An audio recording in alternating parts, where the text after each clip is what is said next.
obsessed with serial killers that she wanted to become one. She idolized and worshipped serial killers so much that at only 18 years old, she wanted to dedicate her life to becoming the most famous and prolific serial killer in all of history. This is a case from Germany, and due to Germany's strict privacy laws, a lot of information from today's case is actually missing, including the true identity of our killer. So we're just gonna call her Sarah.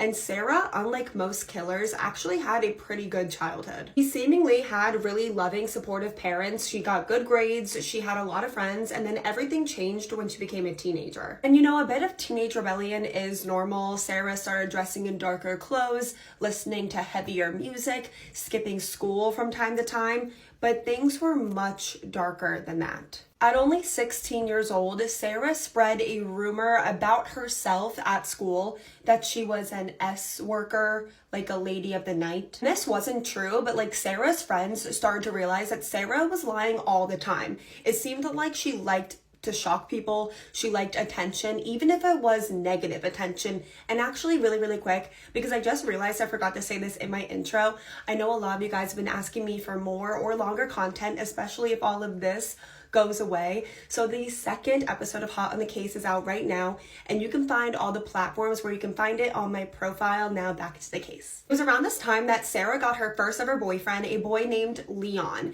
and the relationship was really intense, and Leon actually ended up breaking up with Sarah because he was scared of her, and for good reason, because as soon as he broke up with her, she started planning how she would kill him.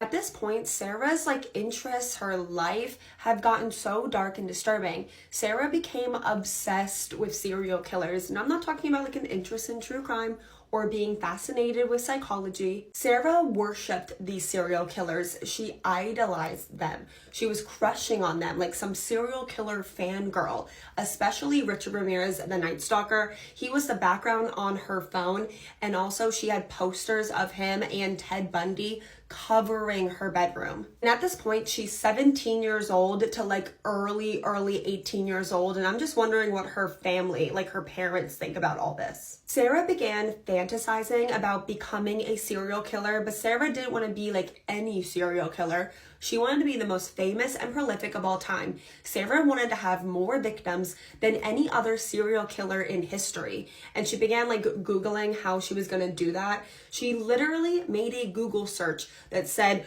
what is the best way to become a serial killer? So clearly she's no evil genius. In April of 2021, she bought a very large 12-inch sharp weapon and then began hunting for her first victims. Sarah signed up for a bunch of dating apps and sugar baby sites under the username Domina Cherry. Her bio on these dating sites was that she was a teen girl who had never slept with anyone before, but was also into really rough stuff.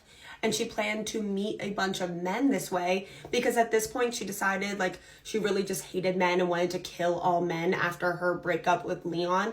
And she planned to meet men this way and then lure them into a secluded area where she would end their lives. Because of the certain bio that Domina Cherry chose for her dating sites and her sugar baby sites, she started getting a lot of attention. She actually got over 220 messages from men on these sites in less than 3 days. Sarah had a date planned for May 3rd, May 4th, and May 5th, with the plan to kill each man on each date 3 days in a row.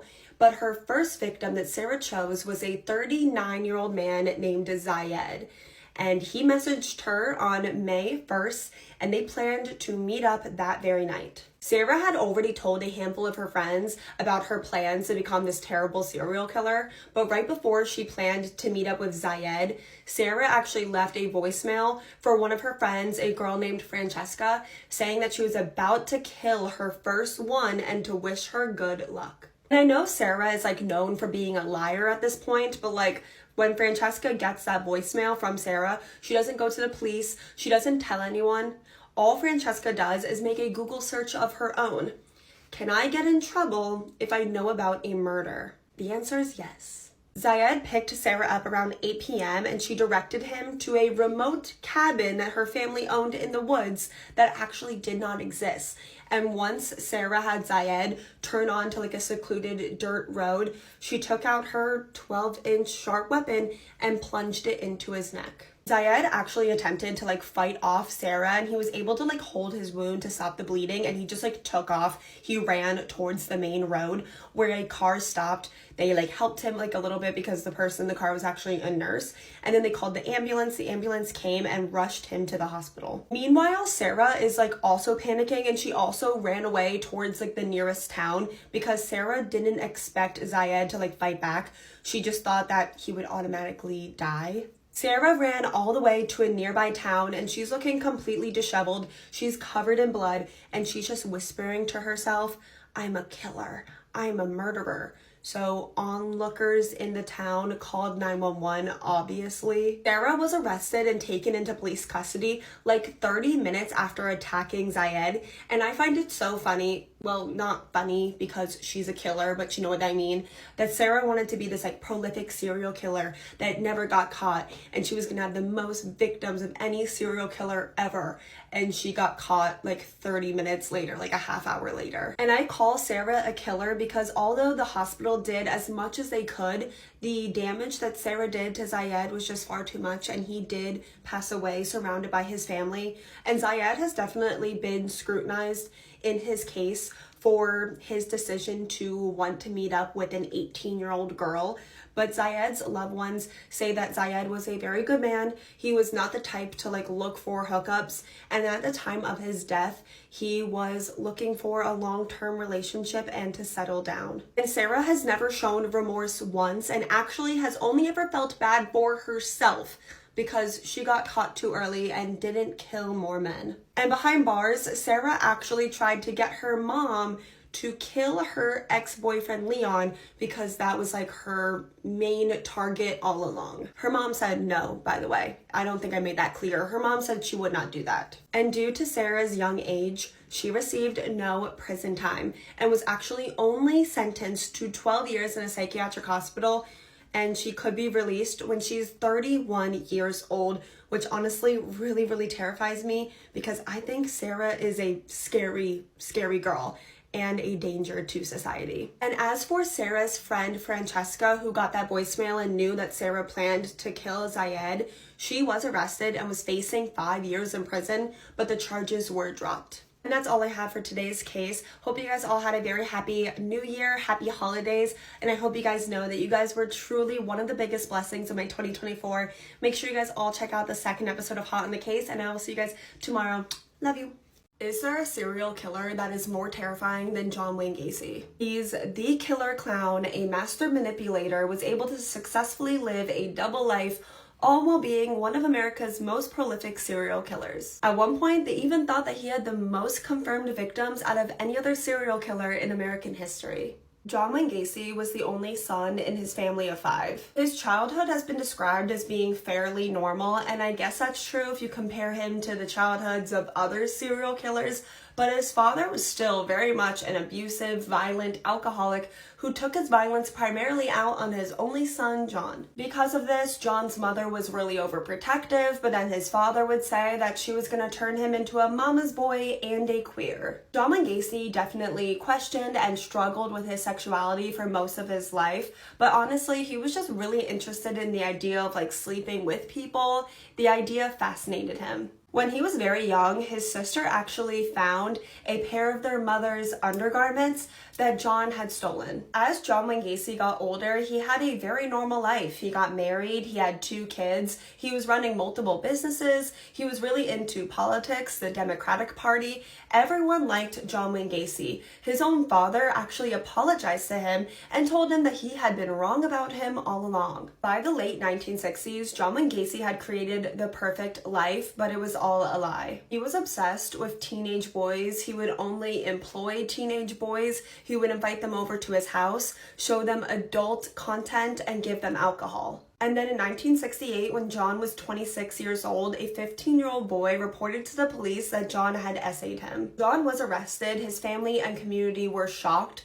John claimed that he was innocent and said that he was being framed by the Republican Party. And since the only evidence against him was this 15-year-old boy that was going to testify against him in the trial, John actually hired another teenage boy to go beat up that boy, scare him, and threaten him out of testifying. But that boy stood his ground. Good for him. He reported this attack and this threat to the police. John was charged with more crimes, and then he was sentenced to 10 years in prison. His wife promptly divorced him, took the kids, and John never saw any of them ever again. And oh my god, this is so infuriating, but despite being sentenced to an entire decade behind bars, John Wayne Gacy was released on parole only 18 months later. And within 6 months of being released, John was accused of essaying another teenage boy, but those charges were dropped because that boy never showed up to testify, and I can only imagine why.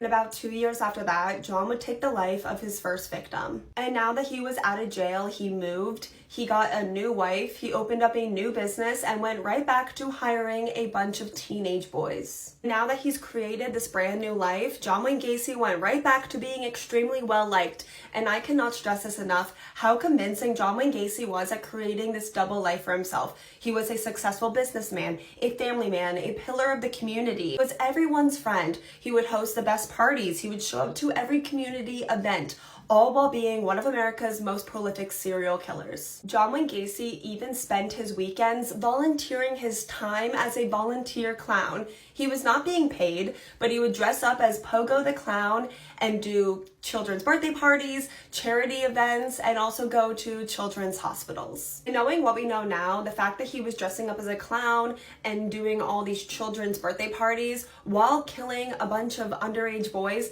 is extremely terrifying. But back then, before anyone knew any of this, it was just another reason why John Wayne Gacy was the nicest guy ever. In 1972, John Wayne Gacy took the life of his first victim, a 16-year-old boy named Timothy McCoy, that he picked up and brought back to his house while his wife was out of town. Who knows what they did that night, but the next morning, John said that he woke up and this 16-year-old boy was standing in his room holding a sharp weapon that he had gotten from the kitchen.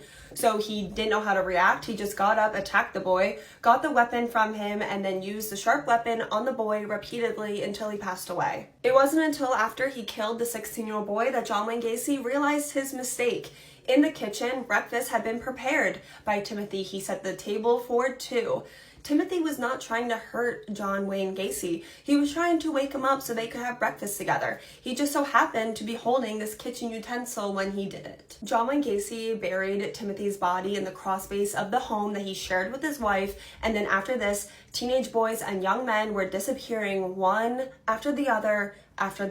And some of these boys were actually employees of John. John was questioned multiple times. They never did a background check on him, and he was always able to talk himself out of any suspicion. In 1976, he divorced his second wife, and with her out of the picture and out of the house, he went on a killing spree. He was burying all his victims in the crawlspace of his home, under the floor of his house, or in the backyard. And when he felt like he was running out of space, he started disposing their bodies in a nearby river. And since it was the 70s and a lot of these boys didn't come from the best homes or didn't really have a lot of family, when they were being reported missing, the police were just disregarding them as runaways and did not investigate. Until December of 1976, when 15-year-old Robert Peace disappeared after he told his mother that he was going to go meet up with John Wayne Gacy to discuss a potential job. 15-year-old Robert was on the honor roll. He was a good kid. He wasn't the type to go and run away. So his disappearance was going to be properly investigated. There were a lot of witnesses that saw that John Wayne Gacy was the last person with Robert before he disappeared. So the police decided to finally do a background check on John Wayne Gacy and saw that he had been previously convicted of assailing a teenage boy. With this information, they got a search warrant for his home. When they searched his home, they did not find Robert, but they found handcuffs, duct tape, rope, an 18-inch adult toy, and a bunch of driver's license that belonged to teenage boys that had been reported missing. John Wayne Gacy was put on 24/7 surveillance. There were officers whose entire job was just to follow his every single move, but John felt really confident. He was really friendly with the surveillance officers, so one day when one of the surveillance officers asked if they could use John's bathroom, he said it'd be fine. But the second that officer said that he got in John's bathroom that was connected to the crawl house base, he said that it reeked of death. He knew there had to be at least one body in this house. That officer told John that he was going to be coming back with a second search warrant, and I think John realized that the jig was up. He went to his lawyers and he confessed to them that he tortured, essayed, and killed over 30 young men. And John Wayne Gacy was arrested at the age of 36. He made a full confession and even helped the investigators find all of his victims. After digging up the entire home and property of John Wayne Gacy, 29 bodies were found on the property and another 4 were found in the rivers outside of Chicago. Not all of his victims had been identified, but the ones that had been identified are so young. All of them are between the ages of 14 years old and 21 years old. And what will really make you mad, because I know it pisses me off, is that all of his victims that we know of were killed within that 10-year span that John Wayne Gacy was supposed to be behind bars for his first offense when he essayed that boy back in 1968. If they had never released him early on parole after only 18 months, all 33 of these men's lives would not have been stolen in such a brutal, senseless way. John Wayne Gacy pled not guilty by reason of insanity, but he was found guilty on all 33 charges of murder and sentenced to the death penalty. He tried to appeal this multiple times, but it did not work.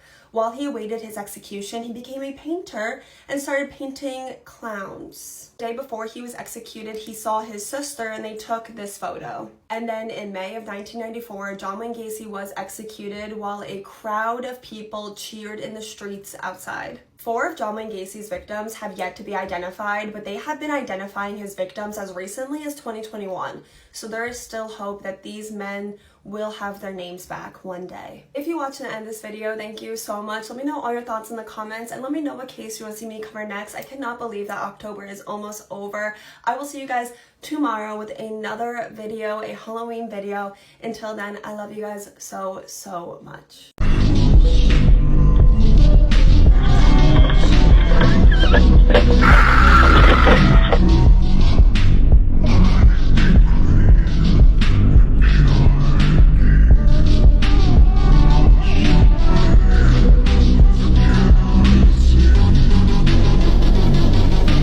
Where?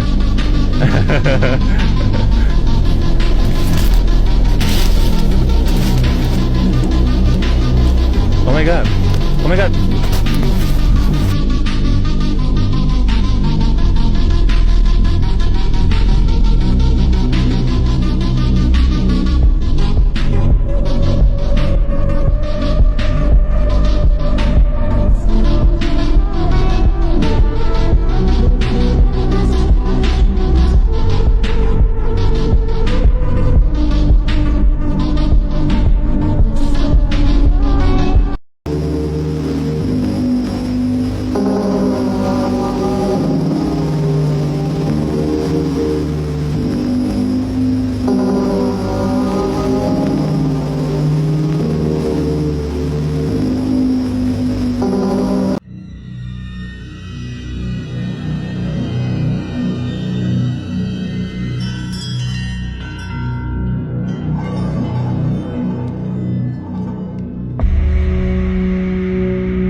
A la verga.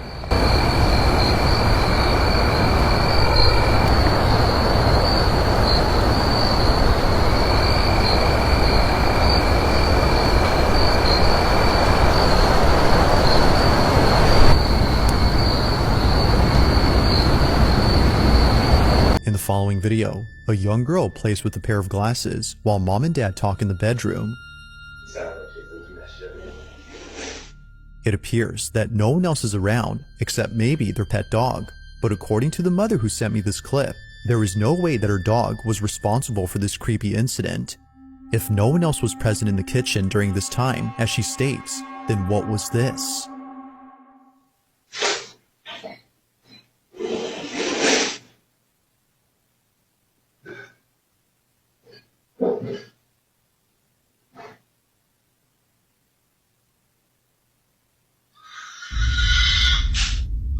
Hey. You sound like she's losing that shit. Hey, Bo. Come here.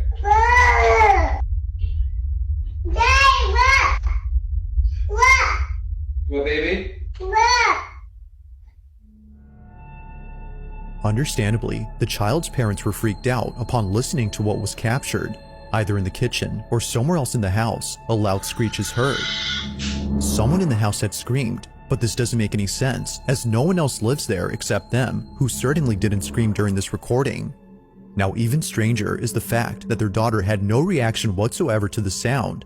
In fact, no one else had heard it when it happened. Whether person or ghost, the family has no clue as to who or what had made the noise. Trace of that strange thing. What the heck? Have you heard it?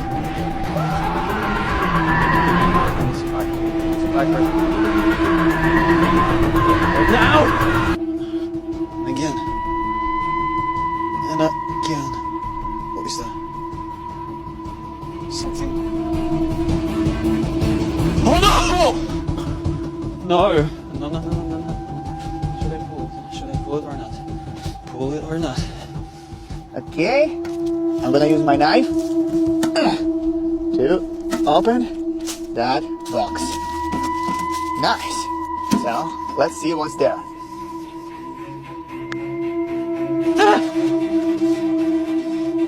Okay. Seems like it doesn't move. No way. Let's see what's there. The papers? Are you serious? What are these papers? What? SCP Foundation. What the hell? SCP Foundation Overseer Council. Danny was right. All that was true. The SCP Foundation exists. No. That's kind of joke or what? And it's saying something about item 096. What that does it mean? There are a lot of papers. They are all covered with water and dirt. Oh my gosh. Yeah, they are in a bad condition. Yeah. How it all makes sense. This thing, it's Shy Guy's hand. So yeah. No.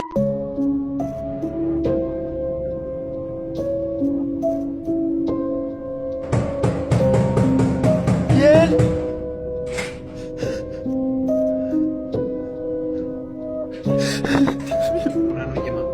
Me está sucediendo casi todas las noches, ¿vale? Y que tenga que seguir viviendo aquí porque no tengo dónde ir. ¿Qué cojones es eso, tío?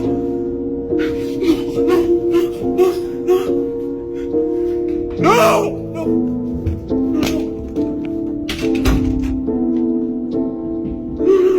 Mi mamá.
any closer.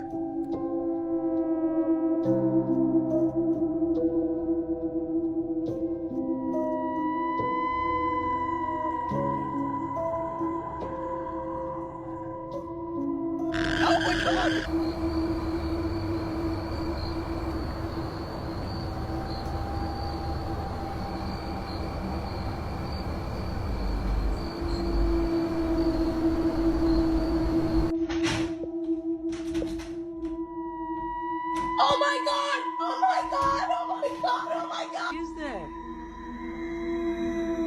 Oh my miss.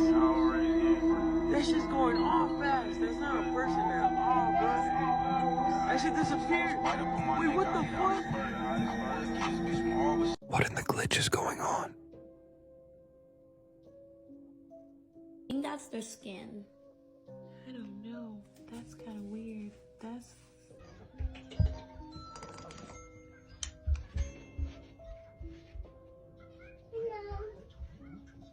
Like, put your hand over the tank. Oh, that's sick!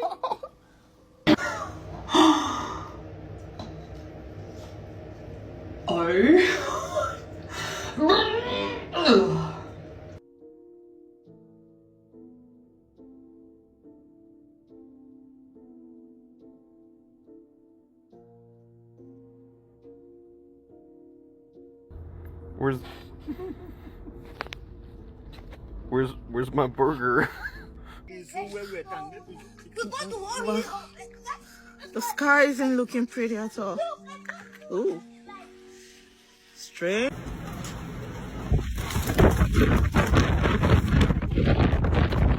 Well, I think she's lagging in real life. What is happening? What? What? Oh. What in Walter! Walter! Walter! What starts as a harmless prank quickly takes a spooky turn. This guy is tricking his grandma into thinking there's a mimic in the house. But here's the twist. Commenters are saying, what if she's the real mimic? Imagine the shock if grandma isn't who she appears to be. Grandma! Yeah. What? What? Walter! Walter! Walter! As grandma calls his name over and over. Walter, Walter, Walter, the tone gets creepier each time. One commenter jokes, imagine she's actually the mimic, while another suggests, what if you leave, then call her and say you'll be home in 20 minutes. Just the thought of this prank turning real has everyone on edge. And with grandma's tone so steady and strange, maybe, just maybe, she's not the one being tricked here. Walter thinks he's just pulling a funny prank on grandma, but some viewers aren't so sure. As she keeps calling Walter in that exact chilling tone, one person writes, bro, hearing her call your name in the same way over and over getting closer gave me chills. Another says, imagine if she wasn't home at all. The line between a funny prank and a horror story gets blurry here. Who's the real mimic in this house?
In this last video, a man named Connor Lyle recorded something strange on his doorbell camera. It happened on a Thursday night when no one else had been outside. Connor had just come home at around 8 p.m. and was heading towards his house when suddenly he gets the strangest feeling. It was as if his body, out of instinct, had sensed something threatening. Perhaps thinking it was all in his head, he shrugs it off and doesn't think much of it. But fast forward to him looking at the footage captured of that night, and his stomach drops. The following is his footage. Watch.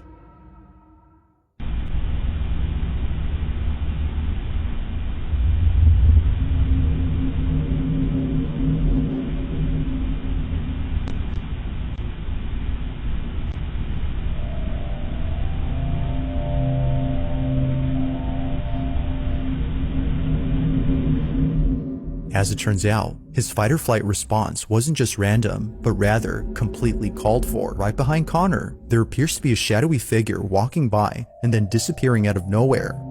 However, seconds pass, it reappears again, but this time a bit closer. It's as if it was making its way towards Connor. Feeling once again immensely unnerved, he turns around and sees nothing, but clearly, as he would eventually find out, something was behind him. What this was is unknown, but judging by Connor's reaction, viewers think it's best if he stayed away from ever encountering whatever this was. While there has yet to be any updates from Connor regarding this footage, this incident continues to remain unsolved. Nosferatu is the best film of the year, but if you can't handle him or the gore, I'm gonna spoil it for you. Get ready. We are in 1838 Germany, and Ellen and her husband Thomas are having some troubles. Thomas is being sent away by his mysterious new employer to try to sell an estate to Count Orlok. He's a very mysterious and reclusive man, and Ellen is begging and pleading Thomas not to go. She says she's been having mysterious and horrifying nightmares where instead of marrying him at the altar, there was death waiting for her, and she married death and enjoyed it. Thomas is worried about her, but ultimately says that he has to leave on the 6-week journey because it's going to bring them a lot of financial freedom if this sale goes through. However, Thomas and Ellen do not know that Thomas's new boss is actually a secret occultist that is working with Count Orlok on some sort of master sinister plan. While Thomas is away, Ellen is staying with Frederick and his wife Anna. They also have 2 little girls, and there's a little boy on the way. Ellen begins sleepwalking every night and having horrific seizures and convulsions. This entire time, she's saying that some sort of dark force is coming for her. Meanwhile, Thomas is getting closer to Orlok's castle, and a lot of the locals are begging him not to go to Orlok. They're saying that that man is evil, he's monstrous, and he even sees the locals have this little ritual in the woods where they take a dead body and they stab it, and the dead corpse starts to convulse, vomit, and bleed everywhere. Thomas gets to Orlok's castle, and he is horrified by the man. Orlok is tall, skeletal, and he's incredibly menacing. He also had a very large, distracting mustache, but I'm not gonna lie, it kind of grew on me after a bit. Orlok wants the sale to go through immediately, so they start on that paperwork ASAP. But Orlok also has Thomas sign a mysterious occult-looking document. A quick little side note, if you want to check out my horror movie podcast, Frightful Fandom, I post new episodes every Monday. This week we're talking about Ed Gein and the Texas Chainsaw Massacre, and then we're doing some Saw episodes. Thomas at this point is horrified because he thinks all the rumors that he's heard about this man are true, which could you blame him? He literally looks like this. Thomas then accidentally cuts his hand with a bread knife, which causes him to bleed, which of course Orlok jumps into action and he needs to taste that immediately. And he starts sucking on Thomas's chest to get the blood out of it, and Thomas wakes up the next day after this interaction. Thomas starts moving throughout the castle and he finds Orlok asleep in his crypt, and he opens up the coffin and attempts to stab Orlok, but Orlok is actually awake and fights back against Thomas. Thomas manages to flee, but he's in a pretty precarious situation. He actually falls off of the castle into the river below. Some nuns end up finding him down the river and they begin treating him, but he wants them to hurry up because he wants to get to Ellen immediately because he knows that Orlok is going after her. We then see that Count Orlok has gotten himself into a very large boat. It's him, his casket, a big thing full of grave dirt, and thousands of rats that are infested with the Black Plague. He is also heading to Ellen with all of the plague-infested rats. Everyone who is on board the ship dies during this journey. Meanwhile, back in Germany, Ellen is still really struggling. She's having the same sleep paralysis, the same nightmares, the same convulsions. It's getting really intense. We also hear that the boss of Thomas that we know was working with Orlok has been arrested for occult activity and slaughtering animals in the town square, and we even see him bite the head off of a living pigeon. Gross. He also starts rambling to the people about Count Orlok and how that's his boss. And Frederick has been having a doctor come and visit Ellen during all of these states to just try to see what's going on with her, and he eventually is like, I think this is something more. I need to get a professional occultist to come in on this. And that's when Von Franz, aka Willem Dafoe, comes into the picture, and he's like, no, this chick is definitely having Nosferatu come after her. And he explains that it's this vampire that is just longing and wants to go after her. It's this whole story. And once he learns about the guy who got arrested, who bit the pigeon and everything, he's like, yeah, these two things are definitely connected. And this man, the guy who bit the head off a pigeon, his name is actually Knock, and he escapes from being held. And it's on this night where Knock escapes that Orlok actually lands in Germany, and all of the rats infested with the plague go all around the area to make as many people sick as possible. And Knock takes Orlok and brings him to his new home. And this is when Thomas has also finally returned. All of this is happening in the same night. Thomas and Ellen exchange hellos, and they're both devastated and really stressed out about what's going on. And Thomas is like, hey, you're never gonna believe me, but this crazy vampire is coming after you. And Ellen's like, hey, you're never gonna believe me, but I knew that already. And she basically tells Thomas about all these troubles she has had with this vampire in her youth, and she feels very unclean from being with him before. And Thomas is like, I still love you no matter what. We are going to handle this evil together. Like, we will not let him take you. Orlok appears to Ellen on this night, and he tells her that her husband actually signed her away in divorce papers while he was at his castle, and that only she can make the papers finalized. She needs to choose to go to him within the next 2 days, or else horrible things will happen. He says he's going to take away her loved ones, including Thomas, and also this plague is going to continue to go throughout the land. And we see the next day, several hundreds of people are dying because of these rat-infested plagues.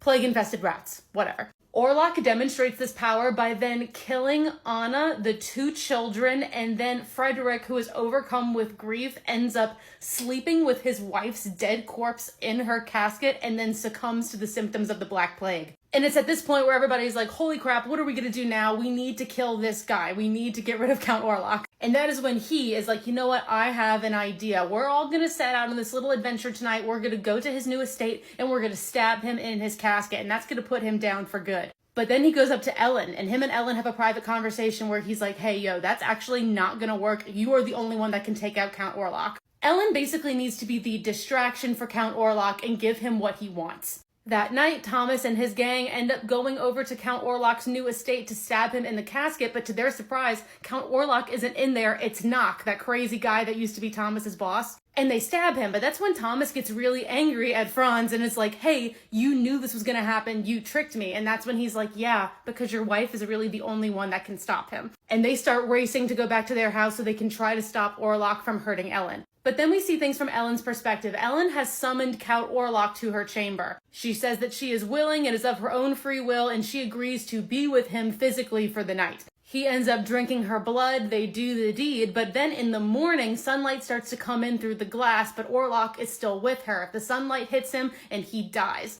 Ellen was a self-sacrifice to distract Orlok long enough for the sunlight to get to him. It was a very noble thing for her to do, and that's when Thomas and Franz and the gang all come in and they see her as she breathes her last breath. Nosferatu is gone, he is no more, he can't torment anyone else, and the Black Plague is now gone from the area, the rats have all vanished. The only way out was for Ellen to sacrifice herself for the greater good of everyone around them.